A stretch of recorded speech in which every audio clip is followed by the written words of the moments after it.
"I want you to father my child." The words hung in the air of the 42nd floor executive office like a grenade with the pin pulled. Adam King stared at the billionaire CEO sitting across from him, his mind reeling.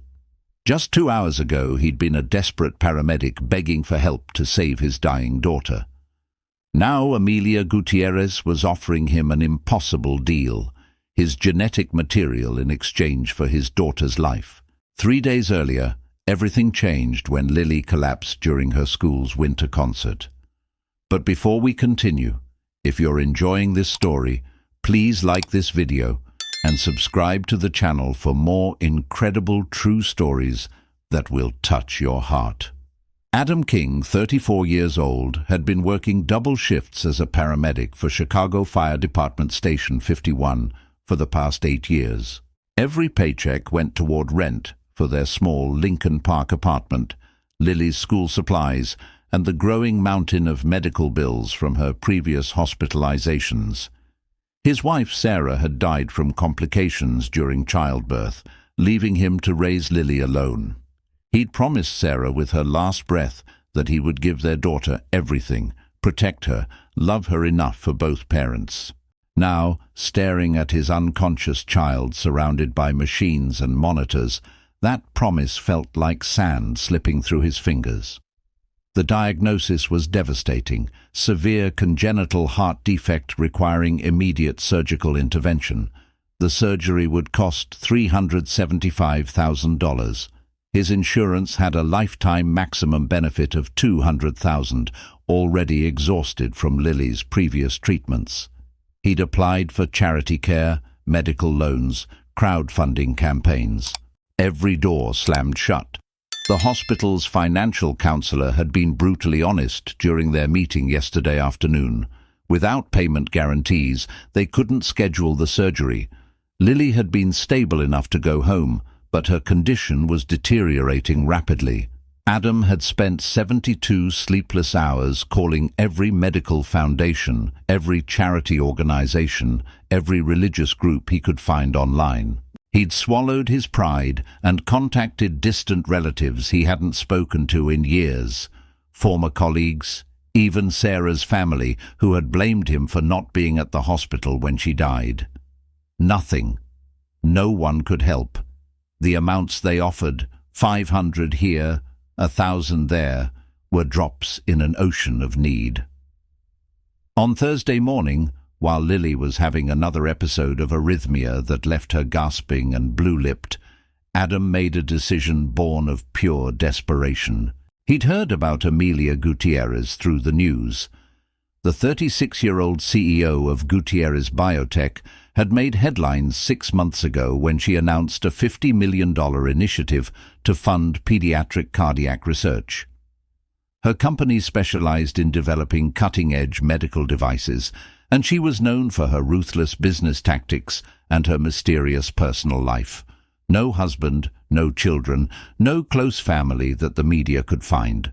Just wealth beyond imagination, and a reputation for being absolutely merciless in boardroom negotiations. Adam tracked down the address of Gutierrez Biotech's Chicago headquarters on North Michigan Avenue. The building was a gleaming steel and glass tower that seemed to pierce the grey winter sky. He took a personal day from work, something he could barely afford, and showed up at 7 in the morning wearing his only suit, a charcoal grey outfit he'd worn to Sarah's funeral 8 years ago that now hung loose on his frame. Security stopped him in the marble lobby before he could reach the elevators. The guard, a muscular man in his 50s with kind eyes that reminded Adam of his own father, listened to his desperate explanation with growing sympathy. After 10 minutes of pleading, the guard made a phone call. Someone upstairs must have been curious about the desperate paramedic in the lobby, because 5 minutes later he was being escorted to the executive floor. The elevator opened onto the 42nd floor, revealing an office space that looked more like a modern art museum than a workplace. Floor-to-ceiling windows offered panoramic views of Lake Michigan and downtown Chicago. The receptionist, an elegant woman in her 50s with silver hair and perfectly applied makeup, asked him to wait in a small conference room. He waited for 2 hours. 2 hours of pacing the conference room, checking his phone for updates from the neighbor watching Lily, rehearsing what he would say. At 9:45, the door opened. Amelia Gutierrez entered like a force of nature. She was tall, approximately 5'9", with long, straight blonde hair that fell past her shoulders like spun gold. Her eyes were in striking ice blue that seemed to catalogue every detail about him in seconds. She wore a tailored white pantsuit that probably cost more than his monthly salary, with red-soled heels that clicked authoritatively against the hardwood floor. Her features were classically beautiful, with high cheekbones, full lips painted a subtle rose, and skin that seemed to glow with health and expensive skincare. She carried herself with the absolute confidence of someone who had never been told no in her entire life. Behind her stood Marcus Chen, her chief operating officer, a lean Asian-American man in his early 40s with sharp, intelligent eyes behind wire-rimmed glasses, and Victoria Walsh, her legal counsel, a severe-looking woman in her 50s with steel-grey hair pulled into a tight bun. Amelia sat down across from Adam, crossing her legs with calculated precision. She didn't offer her hand to shake. Instead, she placed a thin manila folder on the table and opened it, revealing what appeared to be a background check on him. His stomach dropped. She'd investigated him before agreeing to this meeting. "Mr. King," she began, her voice smooth and controlled with just a hint of a Boston accent from her Harvard Business School days. "You have exactly 10 minutes to tell me why I should care about your daughter's medical crisis. I receive approximately 300 charity requests per week. What makes yours special?" Adam had prepared a speech about Lily's potential, about her love for drawing and her dream of becoming a veterinarian, about how unfair it was that money determined who lived and died. But sitting across from this ice queen whose blue eyes showed no warmth, no empathy, nothing but cold calculation, the words died in his throat. Instead, he pulled out his phone and showed her a video. It was from Lily's 6th birthday, just 3 months ago. In the video, Lily was sitting on their worn couch in their tiny apartment, opening the used art supply set he'd bought from a thrift store. Her face lit up with pure joy as she pulled out the colored pencils and sketch pads. "Daddy, it's perfect. Now I can draw all the animals at the zoo." She jumped into his arms, hugging him tight. "You're the best daddy in the whole world. I love you infinity times infinity." The video was only 45 seconds long. When it ended, Adam looked up at Amelia. Her expression hadn't changed, but something flickered in those ice-blue eyes, something that might have been human emotion, quickly suppressed. "My daughter is the kindest, most creative, most loving child you'll ever meet," Adam said quietly, his voice thick with emotion he couldn't control. "She volunteers to read to the younger kids at her school, even though she gets tired easily because of her heart. She draws pictures for the nurses when we have to go to the hospital because she says they work hard and deserve something pretty to look at. When her best friend's hamster died last month, Lily used her birthday money to buy her friend a new stuffed animal because she couldn't stand to see her sad." He leaned forward, his hands clasped together on the table. "I'm not asking you to care about her potential or her dreams. I'm asking you to care about her heart, not the broken one in her chest, but the beautiful one in her soul. The world needs more people like Lily, and I'll do anything, sacrifice anything, to keep her in it." Silence fell over the conference room. Marcus and Victoria exchanged glances. Amelia's perfectly manicured fingers drummed once on the manila folder, a tell she didn't seem aware of that suggested she was actually considering his request. Finally she spoke. "Mr. King, I'm going to make you an offer. But first, I need you to understand something about me." She leaned back in her chair, studying him with those penetrating blue eyes. "I don't do charity. I don't make emotional decisions. Everything I do serves a purpose, advances a goal, or fulfills a need. Do you understand what I'm telling you?" Adam nodded slowly, though ice was forming in his veins. "You want something in return. Smart man." A cold smile curved her lips. "Here's my proposal. I will pay for your daughter's surgery in full. I will ensure she receives the absolute best cardiac surgeon in the country, Dr. Elizabeth Harrington from Johns Hopkins. I will cover all hospital costs, all follow-up care, all medications for the next 5 years. Your daughter will want for nothing medically." Adam felt tears prick his eyes. "Thank you, I don't know how to—" She held up one hand, silencing him. "I'm not finished. In exchange for saving your daughter's life, I require something from you, something that will ensure the continuity of my family legacy." The ice in his veins turned to permafrost. "What do you want?" Amelia Gutierrez looked at him with eyes that might have been carved from Arctic ice. "I want you to father my child." The words hung in the air like a grenade with the pin pulled. Marcus and Victoria showed no surprise, which meant they'd known about this insane proposal before he walked in the door. This had been planned, calculated. He was being manipulated with surgical precision, his desperation weaponized against him.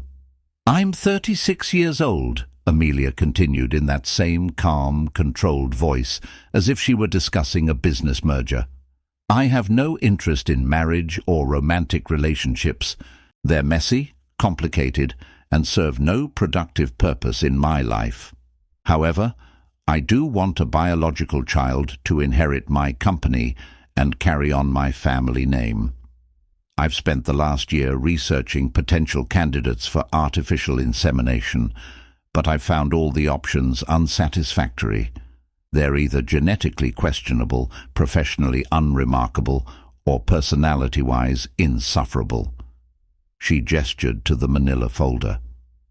"Then you showed up in my lobby. I had my team investigate you while you waited.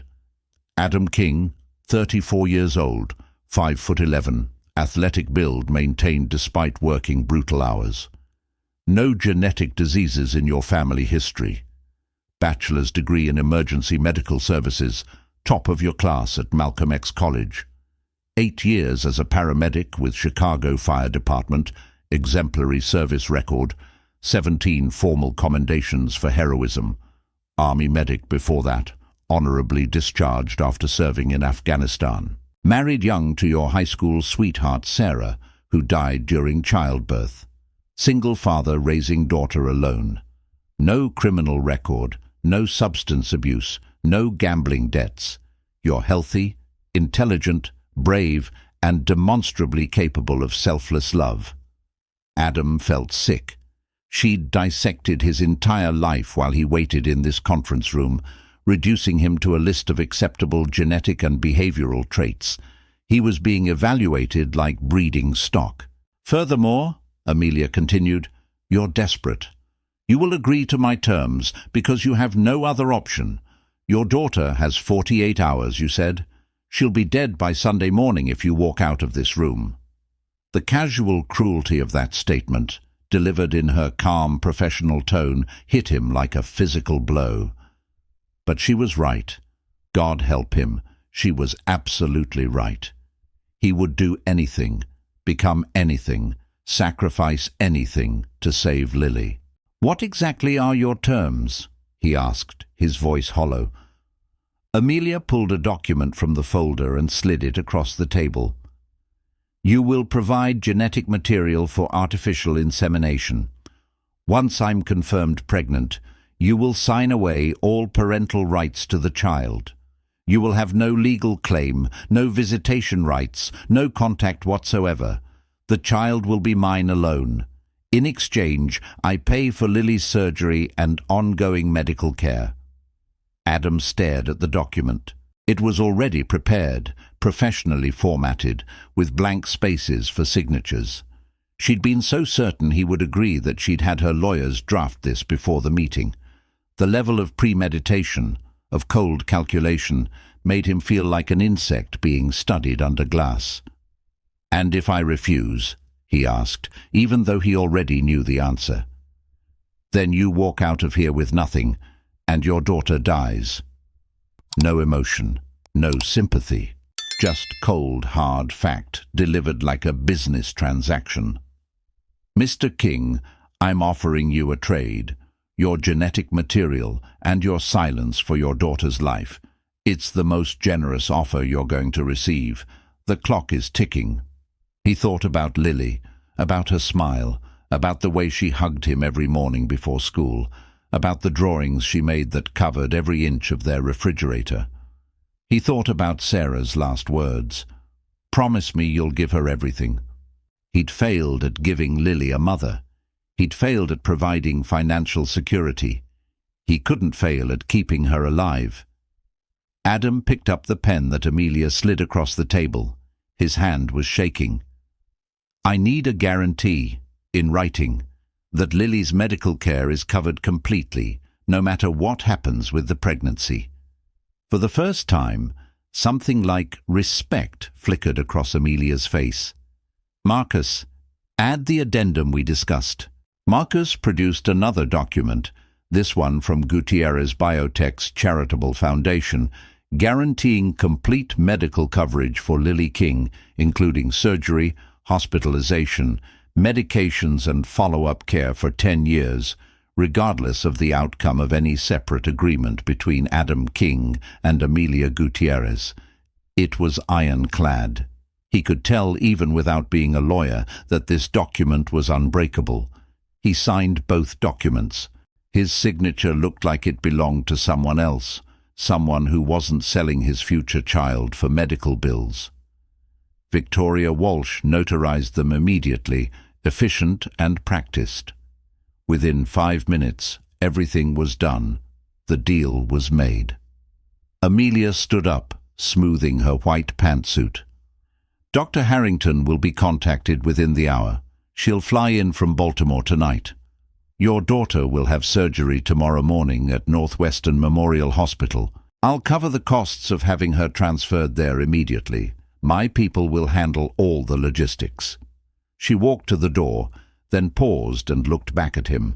For just a moment, something that might have been regret or sadness, or perhaps just indigestion, flickered across her perfect features. "Mr. King, I know what you think of me right now. But understand this.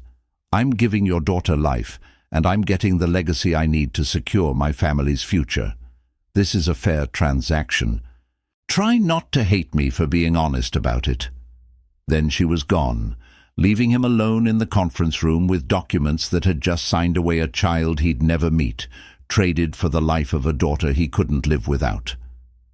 Adam sat there for 10 minutes, staring at his shaking hands, wondering if Sarah could see him from wherever she was, wondering if she would understand, or if she would be disgusted by what he'd just done.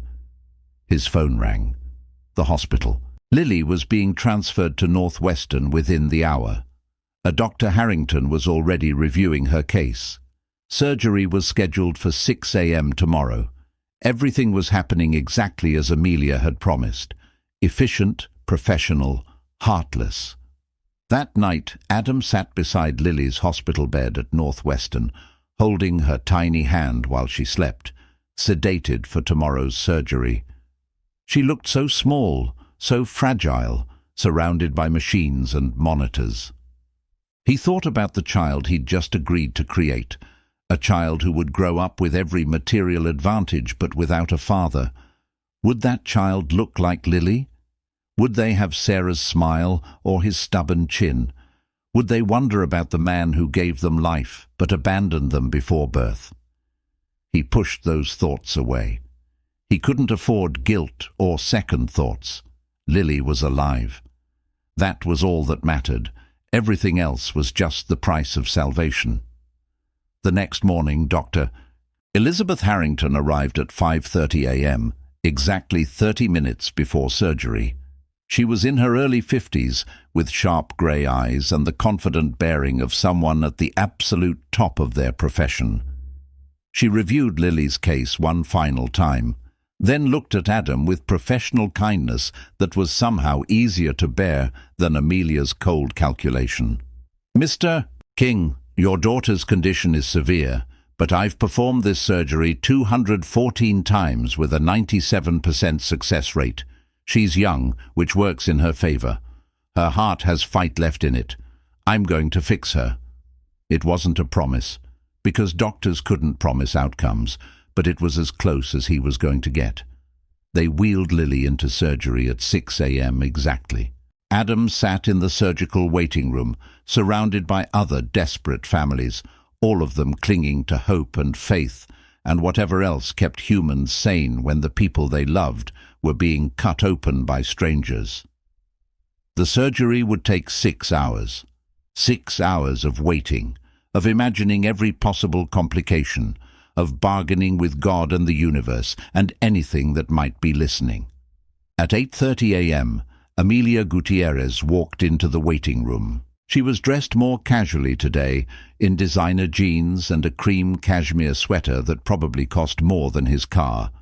Her blonde hair was pulled back in a simple ponytail, and she wore minimal makeup. She looked younger, more human, though her blue eyes still held that calculating intelligence. She sat down beside him without asking permission. "Dr. Harrington sent me a text update. Lily's doing well so far. They're midway through the repair." Adam didn't know what to say. Why was she here? Their transaction was complete. She had no reason to be sitting in a hospital waiting room when she could be in her penthouse office making millions. As if reading his mind, Amelia said, "I don't usually do this, follow up personally, but I wanted to see this through." She was quiet for a moment, staring at the waiting room television playing some morning talk show on mute. "My mother died when I was 8. Brain aneurysm.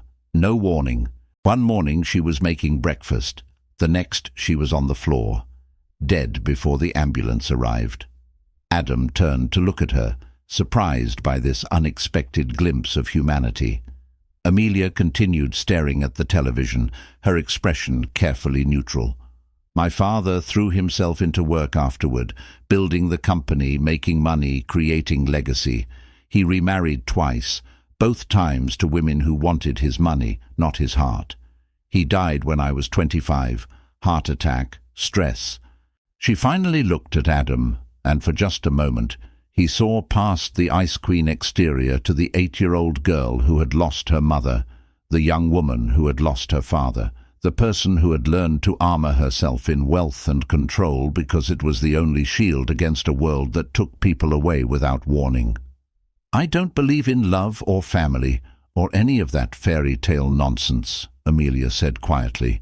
"But I do believe in legacy, in leaving something behind that proves you existed, that you mattered. That's what I'm building. That's what I need your child for. Not to love or raise in some Pinterest-perfect family fantasy, but to ensure that everything I've created outlives me." "That's the saddest thing I've ever heard," Adam said, and he meant it. Here was a woman with more money than God, more power than most people could imagine, and she was fundamentally alone. She'd built walls so high that nothing could hurt her, but nothing could reach her either. Amelia's lips curved in a smile that didn't reach her eyes. "Perhaps, but it's honest. I'd rather be honest and sad than deluded and disappointed." They sat in silence after that, two people from completely different worlds, brought together by desperation and calculation, waiting for a little girl to survive surgery. At 11:45 a.m., Dr. Harrington emerged from the surgical suite, still in her scrubs, a tired but genuine smile on her face. "Mr. King, Lily did beautifully. We repaired the defect, reinforced the damaged tissue, and her heart is beating strong and steady. She'll be in ICU for 24 hours for monitoring, but barring any unforeseen complications, she should make a full recovery.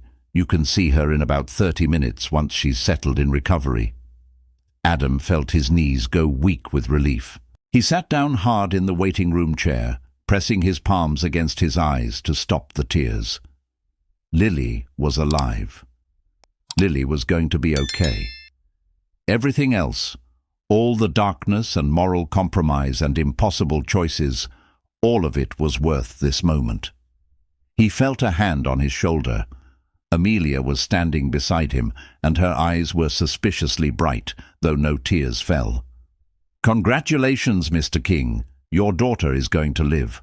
She pulled a business card from her pocket and pressed it into his hand. "Call this number when you're ready to fulfill your end of our agreement. My fertility specialist will handle everything with complete discretion and professionalism. You'll provide a sample at the clinic, sign the final paperwork, and then you'll never hear from me again." She walked away without waiting for a response, her heels clicking against the linoleum floor, leaving him alone in the waiting room with a business card that felt like it weighed 1,000 pounds. Adam looked down at it. Dr. Jennifer Morrison, reproductive endocrinology, with an address in downtown Chicago. The card was simple, elegant, expensive. Just like everything else in Amelia Gutierrez's carefully controlled world. 2 weeks later, after Lily had been released from the hospital and was recovering beautifully at home, sleeping in her own bed surrounded by her stuffed animals and drawings, Adam made the call. He met Dr. Morrison at her clinic, a discreet office in a medical building that catered to wealthy clients seeking privacy. The process was clinical, professional, completely devoid of anything resembling human warmth. He provided the sample, signed additional paperwork confirming his complete relinquishment of parental rights, and left feeling like he'd just sold a piece of his soul. 3 weeks after that, Amelia's assistant called to inform him that the insemination had been successful. Amelia Gutierrez was pregnant. The news hit him like a physical blow. There was a child now, a collection of cells dividing and growing, half his genetic material, half hers. A child he would never know, never hold, never love. He thought about Lily, about how much joy she brought to his life, despite all the hardship, and his heart broke for the child who would grow up with everything money could buy, but without a father's love. He tried to move on with his life.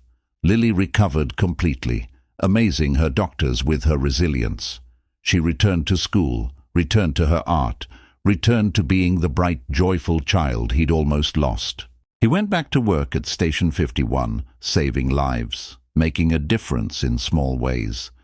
He told no one about his deal with Amelia Gutierrez. It was a secret he carried alone, a weight that grew heavier with each passing month. 7 months into Amelia's pregnancy, on a cold Tuesday evening in March, Adam was working the evening shift when a call came in. Multi-vehicle accident on the Kennedy Expressway, multiple casualties, all units respond. He grabbed his gear and jumped into the ambulance with his partner Rodriguez, sirens wailing as they raced toward the scene. The accident was catastrophic. A semi-truck had jackknifed on black ice, triggering a chain reaction involving 15 vehicles. Cars were crumpled like tin cans, glass and metal scattered across 4 lanes of highway.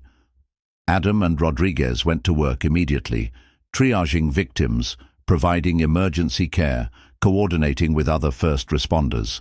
He was treating a woman with a compound fracture when he heard someone calling for help from a black Mercedes that was crushed against the concrete barrier. The voice was familiar. He ran toward the car, and his blood turned to ice. Behind the cracked glass, barely conscious and bleeding from a head wound, was Amelia Gutierrez. Her blonde hair was matted with blood, her face pale with shock, but it was unmistakably her. And she was 7 months pregnant, her belly pressed against the deployed airbag. "Amelia!" He wrenched the door open with a crowbar, ignoring the groaning metal. She turned her head slightly, her ice-blue eyes struggling to focus on his face. "Adam?" Her voice was weak, confused. "What are you—" She gasped in pain, one hand going to her belly. The baby. Oh God, the baby! He did a rapid assessment.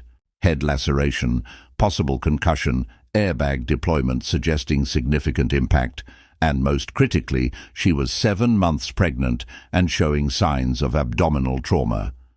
"Rodriguez, I need a backboard over here now. Pregnant patient, possible placental abruption." They worked with practiced efficiency, carefully extracting her from the wreckage, immobilizing her spine, starting IV fluids. Amelia's eyes stayed locked on Adam's face the whole time, and he saw something there he'd never seen before. Fear. Raw, uncontrolled, human fear. "My baby," she whispered as they loaded her into the ambulance. "Adam, save my baby, please."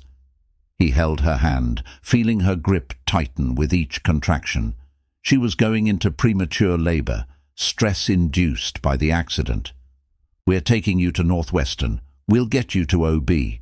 Your baby is going to be fine." He said it with authority he didn't feel, because that's what paramedics did. They provided hope in hopeless situations. During the ambulance ride, Amelia's contractions intensified. She was actively laboring, 7 months along, in severe distress. Adam monitored her vital signs while coordinating with the hospital. Dr. Morrison was meeting them in the emergency room with the OB team on standby. "Adam!" Amelia gasped between contractions, her Ice Queen composure completely shattered. "I'm sorry for what I did, for treating you like a transaction. I'm so sorry." He squeezed her hand. "Don't talk. Save your strength. Focus on breathing. No, I need to say this." Tears were streaming down her face, cutting clean tracks through the blood. "I thought I had everything figured out. I thought I could control everything, plan everything, buy everything, but I can't control this. I'm terrified." Her blue eyes, so cold and calculating in that conference room 7 months ago, were now vulnerable and desperate. "What if I lose the baby? What if all of this was for nothing?" Adam felt something crack in his chest. She wasn't the Ice Queen right now.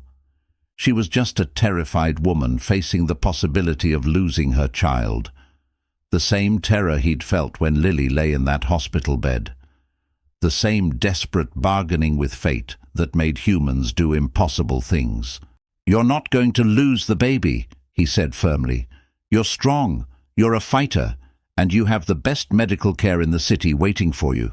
Your baby is going to be fine."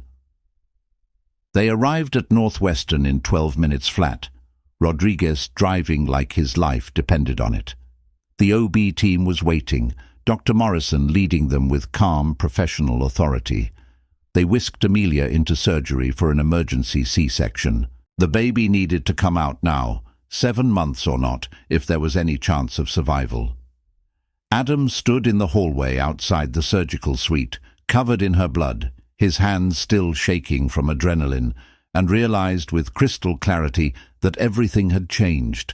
That baby wasn't just a transaction anymore.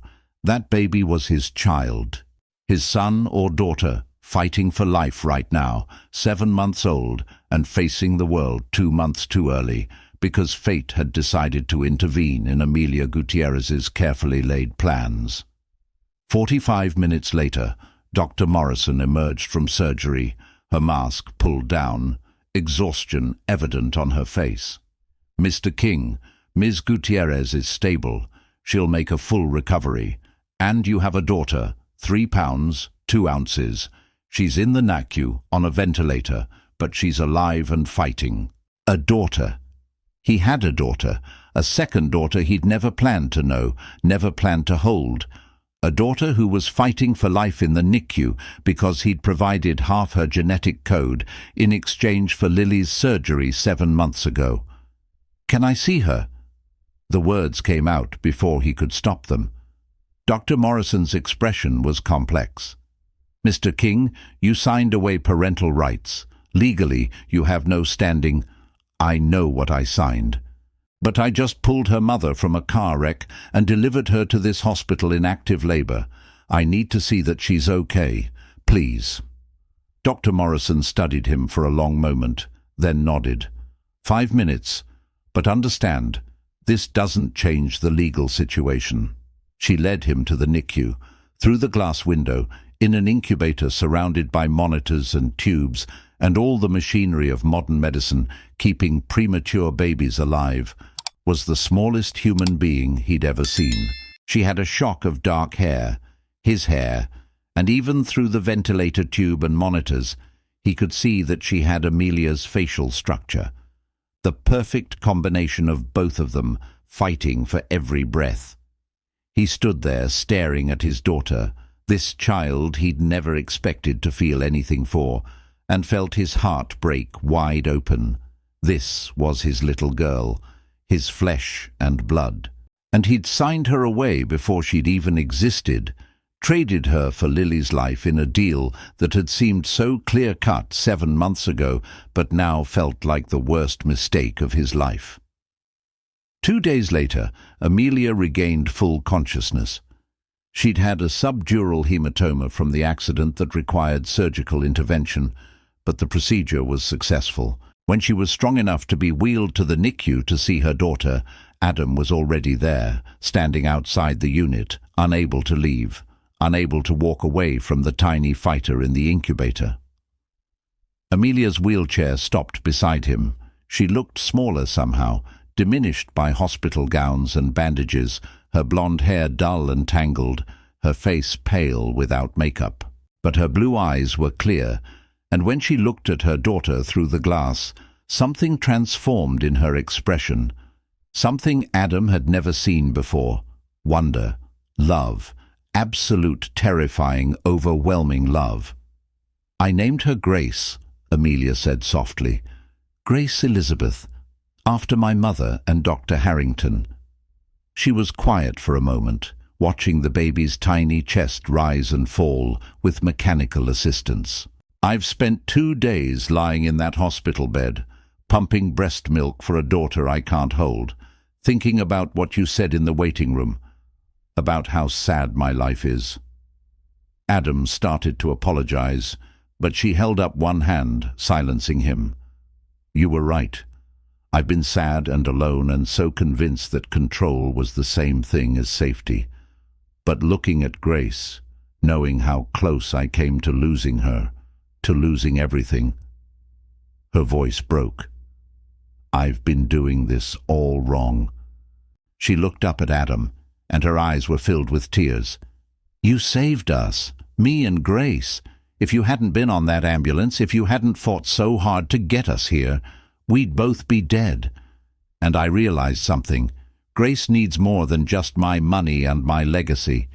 She needs a father, a real father, someone who will love her unconditionally, protect her, give her everything that really matters." Adam felt his heart hammering against his ribs. "Amelia, what are you saying?" "I'm saying that contract we signed was garbage. I'm saying I was wrong to think I could raise a child alone, that love was a weakness instead of strength. I'm saying—" She took a shaking breath. "I'm saying I want to renegotiate.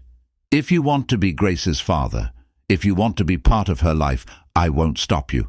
I'll have my lawyers tear up that contract today." He couldn't breathe, couldn't think. This was everything he'd tried not to want, everything he'd forced himself not to dream about because it was impossible. "I have Lily. I'm a single father already, working brutal hours, barely making ends meet. You saved my daughter's life twice. Once by agreeing to give her life in the first place, and once by pulling us out of that wreck. You've proven you're exactly the kind of father Grace needs." Amelia reached out and took his hand, and her grip was surprisingly strong. "I'm not proposing marriage or romance or anything complicated. I'm proposing co-parenting. You and Lily can stay in your apartment or move to something bigger that I'll help finance. We'll set up a schedule so Grace knows both of us.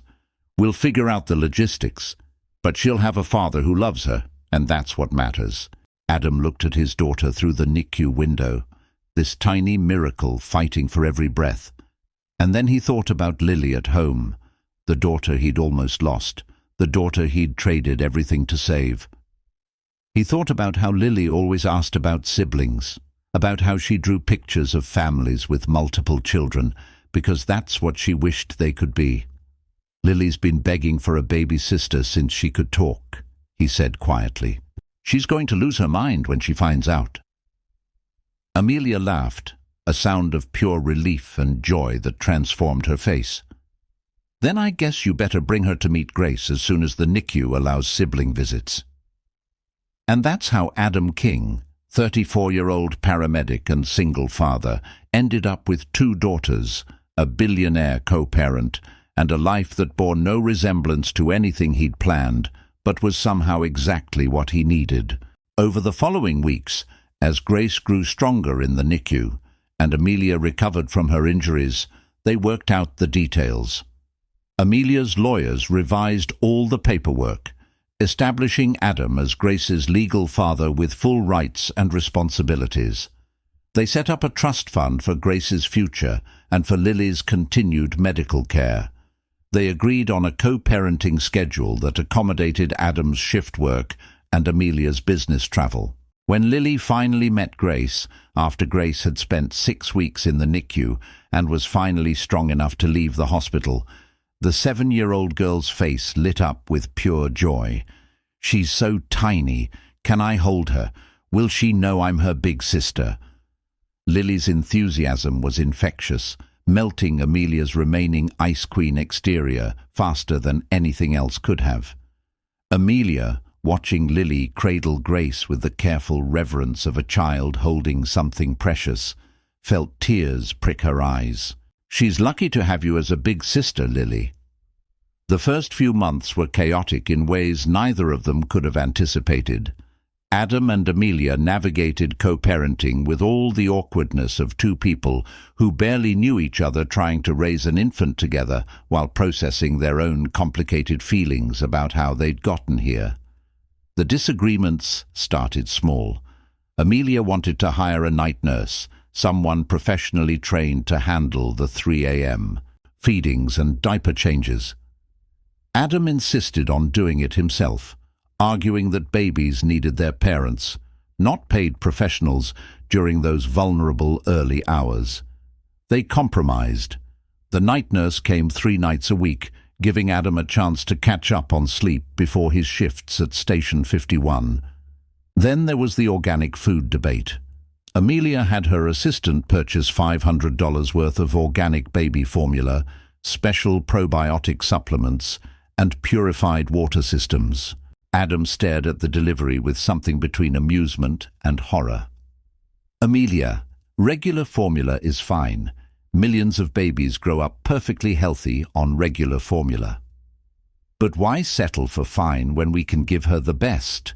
Amelia countered, genuinely confused by his resistance. "I have the resources to provide optimal nutrition. Why wouldn't I use them?" "Because babies don't need optimal everything," Adam explained patiently. "They need love and consistency and presence. The fancy formula doesn't matter if we're not here, if we're not engaged, if we're just throwing money at parenting instead of actually doing it." These philosophical differences surfaced constantly. Amelia wanted to enroll Grace in a waiting list for an elite preschool that cost $40,000 a year. Adam wanted her to go to the public school in their neighborhood where Lily had gone, where real kids from real families learned together. Amelia bought designer baby clothes from boutiques in Milan. Adam bought practical onesies from Target that could survive multiple washing machine cycles. Amelia had a professional photographer come monthly to document Grace's development. Adam took blurry iPhone photos that captured genuine moments instead of staged perfection. But the real friction came from deeper places. Amelia was terrified of doing motherhood wrong, of failing at the one thing she couldn't control or delegate or buy her way through. She read every parenting book published in the last decade, attended seminars on infant development, consulted with pediatric psychologists about optimal bonding techniques. She approached motherhood the way she approached business, with research, planning, and determination to excel. Adam, who had learned parenting through trial and error and pure love with Lily, found Amelia's approach simultaneously endearing and exhausting. "You're overthinking it," he told her one night when she was stressed about whether Grace's babbling sounds indicated advanced language development or normal progression. "Babies develop at their own pace. You can't optimize them like a business model." "But what if I'm doing something wrong?" Amelia's voice cracked, revealing the fear beneath her controlled exterior. "What if she ends up messed up because I didn't know the right techniques or read the right books or—" "Amelia." Adam took her hands, forcing her to look at him. "Grace is going to be fine. More than fine. She has two parents who love her desperately. She has a big sister who thinks she's the center of the universe. She has every medical advantage, every material comfort, and most importantly, she has presence. We show up. We're here. That's what matters." These moments of vulnerability, when Amelia's Ice Queen mask completely dissolved and she showed him the terrified woman underneath who just wanted to be a good mother, were when Adam felt his carefully constructed emotional walls starting to crumble. This wasn't the calculating billionaire who had offered him a cold transaction.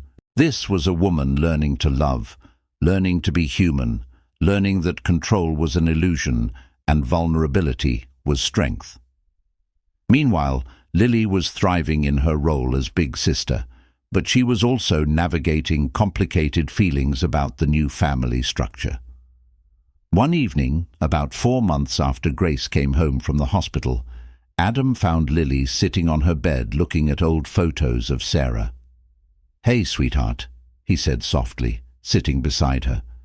"What are you thinking about?" Lily was quiet for a long moment, tracing her fingers over a photo of Sarah holding newborn Lily. "Do you think Mommy would be mad that Amelia is here, that we have Grace?" Adam's heart broke. He pulled Lily into his lap, holding her close. "Your mommy loved you more than anything in the world. She wanted you to be happy and healthy and surrounded by people who love you.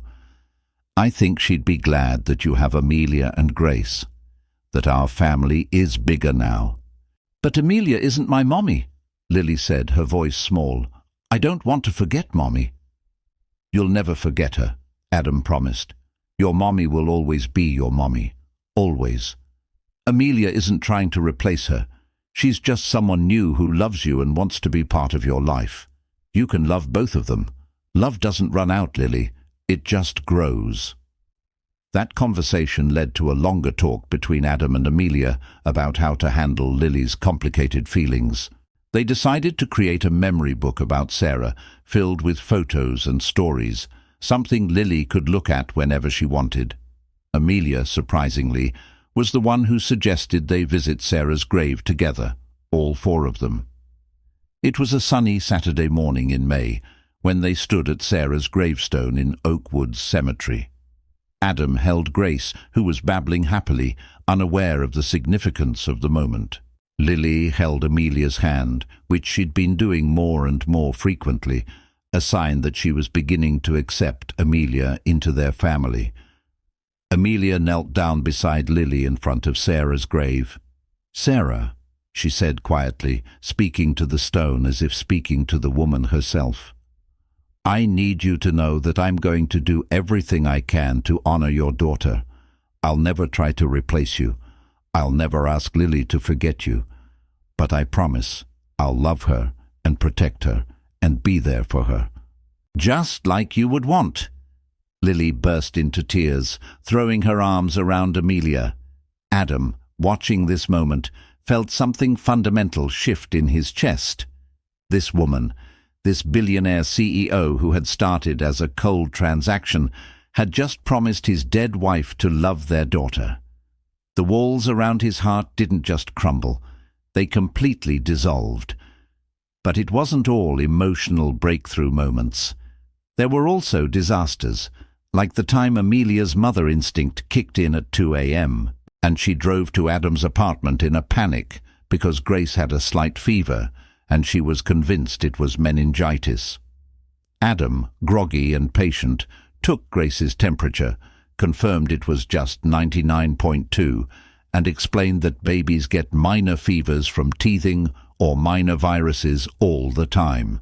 "I thought she was dying," Amelia admitted, sitting on Adam's couch at 2:30 in the morning, holding a perfectly content Grace, who was already cooled down with some infant Tylenol. "Welcome to parenting," Adam said with a tired smile. "Every fever feels like the end of the world. Every cough sounds like pneumonia. Every bump on the head seems like a concussion. It gets easier.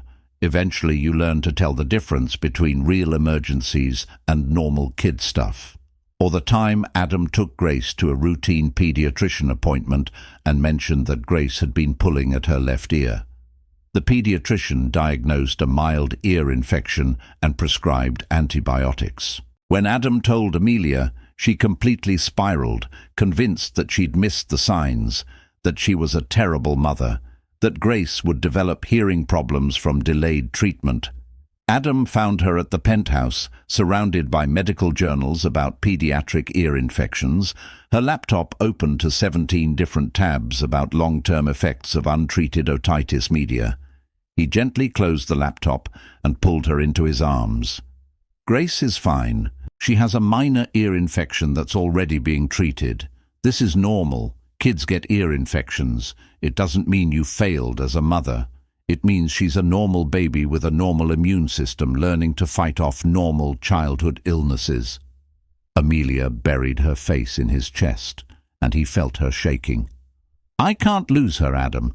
I can't. After everything, after almost losing her in the accident, after watching her fight in the NICU, I can't." "You're not going to lose her," he promised, holding her tight. "She's strong. She's healthy. She's here and she's thriving. You have to let go of the fear, Amelia. You can't parent from a place of terror." These moments, raw and real and messy, were when they truly became partners. Not co-parents managing logistics, but partners navigating the terrifying, beautiful chaos of raising children together. But through it all, Grace thrived. She grew stronger, healthier, hitting all her developmental milestones with the determination of a child who had fought for life from day one. Her laugh was infectious, her curiosity endless, her joy in simple things, a constant reminder that the best things in life couldn't be bought or planned. Lily took her role as big sister seriously. She read to Grace every evening, showing her picture books and explaining in great detail what each animal was and why they were important. She drew pictures for Grace's nursery at both the apartment and at Amelia's penthouse. She appointed herself Grace's official protector, informing anyone who would listen that her baby sister was the most special baby in the entire world. Somewhere in the chaos of 2 a.m., feedings and diaper changes and coordinating schedules, something unexpected happened. Adam and Amelia became friends, real friends, not just co-parents tolerating each other for their daughter's sake.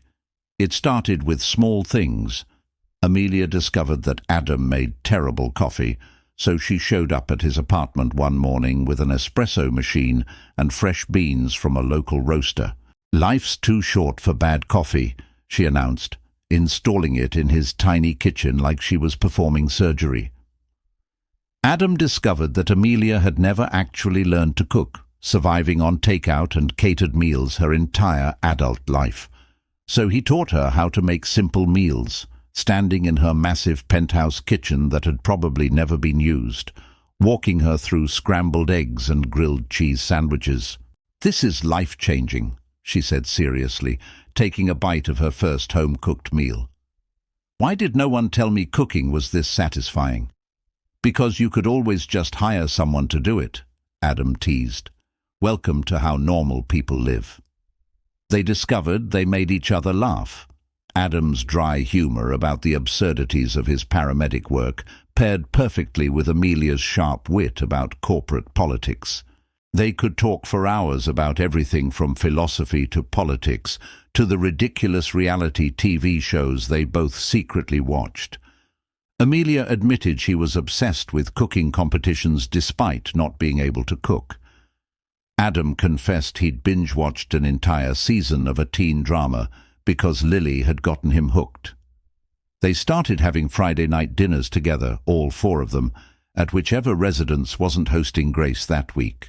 Lily would help cook, Grace would make cheerful chaos in her high chair, and Adam and Amelia would navigate the domestic routine with increasing comfort. These evenings felt like family in a way that surprised both of them, but there were also moments that crackled with tension. Neither of them wanted to acknowledge. Like the time Adam showed up to pick up Grace and found Amelia fresh from the shower, hair damp, wearing yoga pants and an oversized northwestern sweatshirt, no makeup, looking younger and more relaxed than he'd ever seen her. Their eyes met, and something electric passed between them before they both quickly looked away. Or the time Amelia came to watch Adam's company's softball game, sitting in the bleachers next to Rodriguez's wife, cheering when Adam hit a double. Afterward, sweaty and laughing, Adam had picked up Grace and spun her around, and Amelia had looked at him with something that definitely wasn't just co-parenting appreciation. They didn't talk about these moments. They both had too much at stake, too much to lose if they acknowledged the attraction building between them, and it ended badly. So they pushed it down, focused on Grace and Lily, maintained careful boundaries. Until the night everything changed. It was Grace's 8-month well-baby checkup, a routine appointment that Adam attended alone because Amelia was in New York for a board meeting. The pediatrician found nothing concerning, but mentioned that Grace's development was remarkable considering her premature start. "She's thriving," Dr. Patterson said warmly. "Whatever you and her mother are doing, keep doing it." Adam called Amelia immediately after the appointment to share the good news. She answered on the second ring, and he could hear airport announcements in the background. "Adam, is everything okay?" "Everything's perfect. Dr. Patterson says Grace is doing amazing. All her milestones are on track or ahead. She's thriving." The relief in Amelia's voice was palpable. "Thank God. I've been worried all day that something would be wrong, and I wasn't there." "She's perfect, Amelia. You're doing a great job. We're doing a great job." There was a pause. Then Amelia said quietly, "I miss you, both of you. I hate being away." Those 3 words, "I miss you," hung in the air between them. They weren't talking about Grace anymore. They both knew it. "We miss you too," Adam admitted. "When are you back?" "Flight lands at 9 tonight. Too late to see Grace before bedtime." "Come over anyway," Adam said impulsively. "I'll be up. We can talk, have a glass of wine, celebrate the good checkup." Another pause. Then, "Okay, I'll come over." Amelia arrived at Adam's apartment at 9:45, still in her business suit from the board meeting, rolling a small carry-on behind her. She looked exhausted and somehow more beautiful than ever, her blonde hair slightly mussed from travel, her ice-blue eyes warm when she saw him. Adam had put Lily and Grace to bed hours ago. The apartment was quiet, just the soft glow of lamps and the city lights through the windows. He'd opened a bottle of wine, something mid-range that Amelia would probably consider cheap, but drink anyway, because she'd learned not to be snobby about the small things. They sat on his worn couch, the same couch where he'd held Lily through nightmares and read her stories and worried about medical bills. Now he was sitting here with a billionaire who had somehow become his best friend, his co-parent, and something more that neither of them had been brave enough to name. "How was New York?" he asked, handing her a glass of wine. "Exhausting.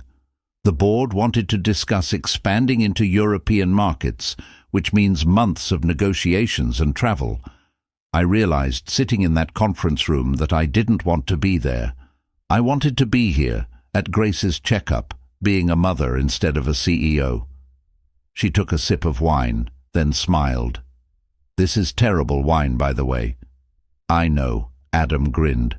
"But you're drinking it anyway." "I am, because you poured it, and somehow that makes it taste better." The moment stretched between them, charged with everything they'd been avoiding. Amelia set down her wineglass and turned to face him fully. "Adam, I need to tell you something, and I need you to let me finish before you respond." His heart started hammering. "Okay, I've spent the last 8 months trying to convince myself that what I feel for you is gratitude or friendship or just co-parenting attachment. But I was on that plane tonight, flying back to Chicago, and all I could think about was getting home to you. Not just to Grace, to you. And I realized I've been lying to myself because I'm terrified." She took a shaking breath. "I'm terrified because I don't do relationships. I don't do vulnerability. I don't do emotions, except you've made me feel all of those things, and I don't know how to handle it. Every logical part of my brain says this is a terrible idea, that mixing romance with co-parenting is asking for disaster. But my heart..." Her voice broke. "My heart doesn't care about logic anymore." Adam stared at her. This woman who had been an ice queen, who had offered him a cold transaction, who had slowly and beautifully melted into someone real and vulnerable and human.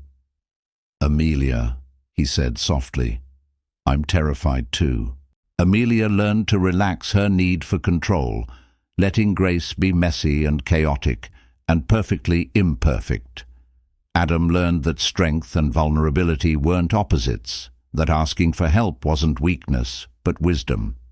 Grace's first birthday party was held at Amelia's penthouse, a beautiful space that had been child-proofed within an inch of its life.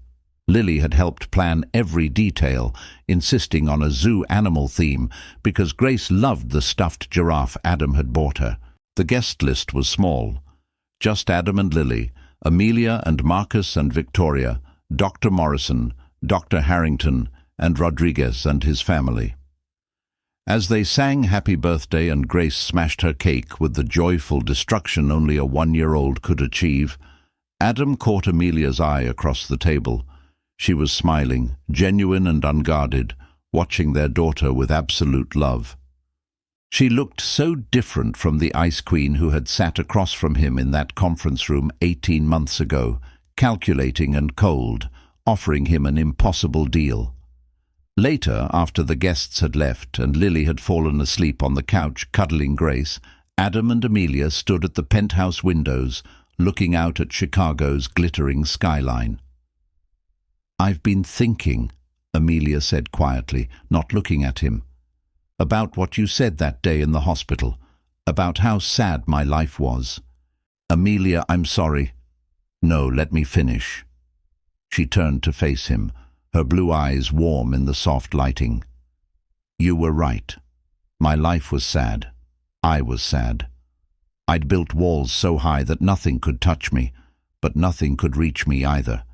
I thought I had everything figured out, thought I could control everything, buy everything, plan everything. But Grace..." She looked over at their daughter, sleeping peacefully in Lily's protective embrace. "Grace taught me that the best things in life are the ones you can't control or plan or buy. They're messy and terrifying and completely worth it." She took a breath, gathering courage. "Adam, I know we started this as a transaction, then it became co-parenting, then friendship. But somewhere along the way it became more for me. At least, I hope it did for you too." Adam's heart was hammering. He'd been fighting these feelings for months, telling himself it was gratitude or friendship or proximity, anything but love. Because loving Amelia Gutierrez felt like setting himself up for heartbreak. "I'm a paramedic who lives in a 2-bedroom apartment in Lincoln Park," he said quietly. "You're a billionaire CEO who runs a Fortune 500 company. We're from different worlds." "So what?" Amelia stepped closer, her blue eyes fierce. "I don't care about different worlds. I care about the world we've built together. You, me, Lily, and Grace. That's the only world that matters." She reached up and cupped his face in her hands. "Adam King, I'm not good at this feeling stuff. I'm probably going to screw this up in 1,000 different ways, but I'm asking you to give me a chance. Give us a chance, not as co-parents or friends, but as partners, as a family, as people who love each other despite how completely unlikely and illogical it is. Adam looked into her eyes, seeing vulnerability and hope and fear all mixed together, and realized that she was just as terrified as he was. The Ice Queen was gone completely, melted away by love and motherhood and the realization that control was an illusion. "I've been in love with you for months," he admitted, "but I didn't think someone like you could ever love someone like me. Someone like you saved my life and gave me the greatest gift I'll ever receive," Amelia said fiercely. "Someone like you showed me what real strength looks like. Someone like you loves his daughters with his whole heart and teaches them that kindness matters more than wealth. If anything, I'm the one who doesn't deserve you." He kissed her then, soft and gentle and full of promise. Behind them, Lily's voice broke the moment. "Daddy, are you kissing Amelia? Does that mean she's going to be Grace's and my mom?" They broke apart, both laughing at being caught by a precocious 7-year-old. Grace was awake now, looking between the adults with curious eyes, not understanding but sensing the happiness in the room. "Would you like that, sweetheart?" Adam asked Lily, kneeling down to her level. "Would you like Amelia to be part of our family officially?" Lily's face lit up like Christmas morning. "Yes. Then we can all live together, and I can see Grace every day, and we can be a real family." Amelia knelt down too, eye level with Lily. "I need you to understand something, Lily. I'll never replace your mother. Sarah will always be your mum, and she'll always be special. But if you'll let me, I'd like to be someone who loves you and takes care of you and is there for you. Not as a replacement, but as someone new." Lily threw her arms around Amelia's neck, hugging her tight. "You already are. You saved my daddy from being sad all the time. You gave me a baby sister. You're already part of our family."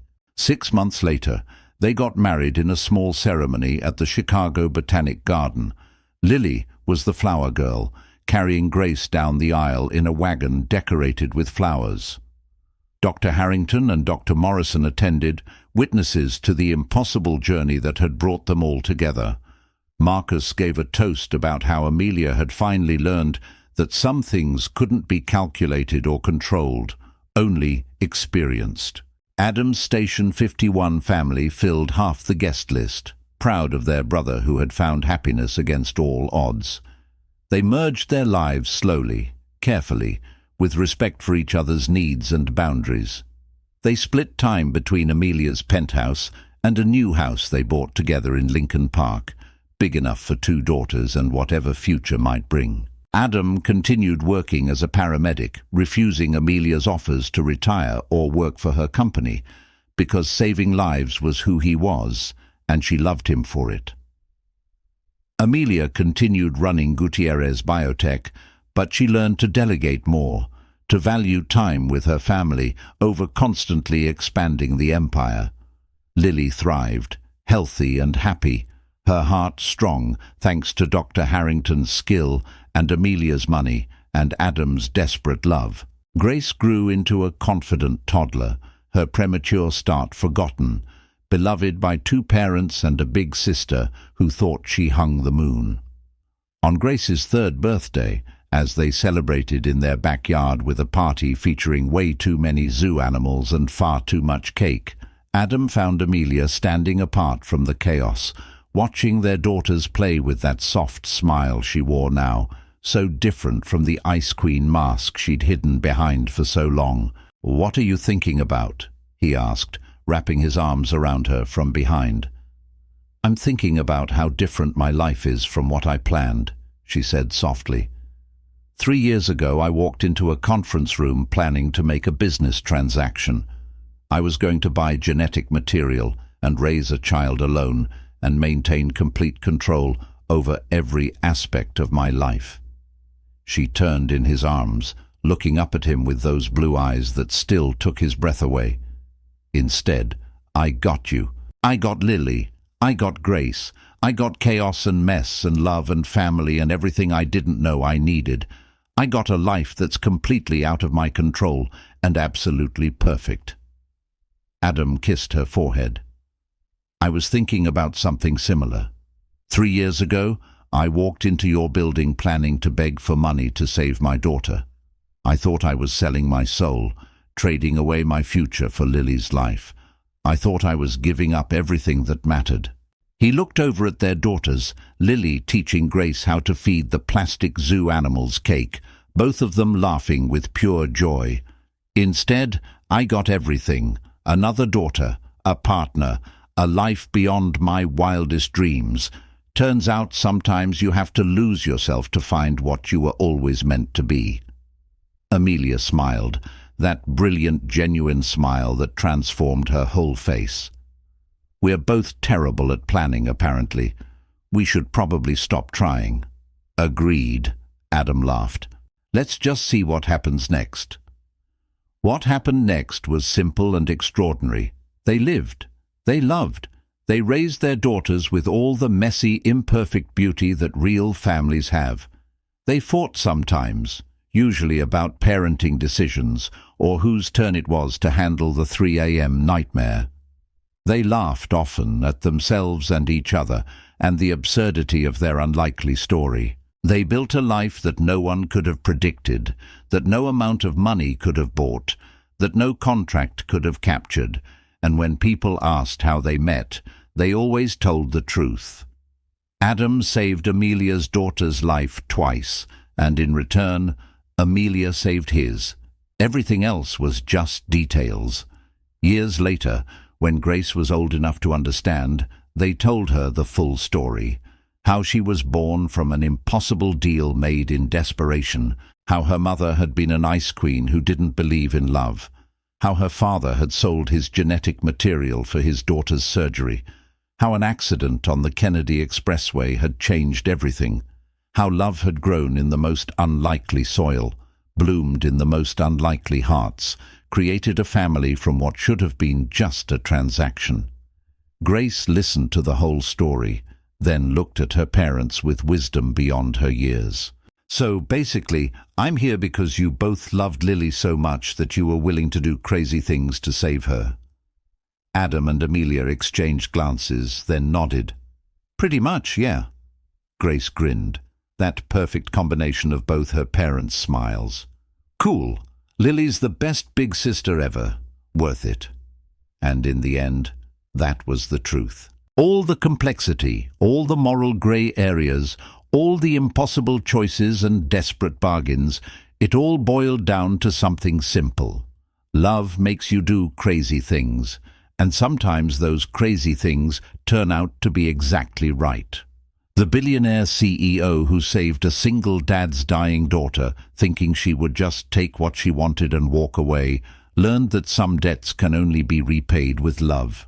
The paramedic who sold his future child for his daughter's life learned that sometimes the worst choices lead to the best outcomes.